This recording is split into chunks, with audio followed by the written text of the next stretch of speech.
வணக்கம் மகர ராசி நண்பர்களே.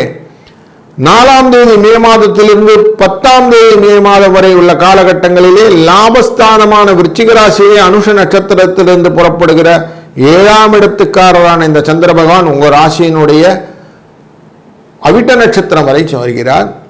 இதனாலே ஆட்டுவித்தார் யாரொருவர் ஆடாதாரே கண்ணா என்கிற வழியிலே உங்களை நீங்கள் ஆட்டுவித்துக் கொள்ளக்கூடிய சூழ்நிலையை நீங்கள் ஏற்படுத்துவீர்கள். அப்படி ஆடும் காலையிலே நடராஜ பெருமானையும் நீங்கள் மனதில் நினைத்து 9ஆம் தேதி அன்று அவருடைய அபிஷேக ஆராதனைகளை காணும் போது உங்களுக்கு நல்ல சந்தோஷமான நிகழ்வுகளை நிறைய பகிரக்கூடிய சூழ்நிலையும் சுப விரயங்களும் நிறைய நடக்கும்.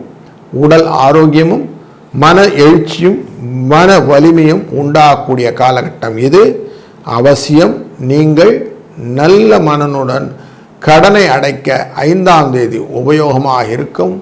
வாழ்க வளத்துடன்.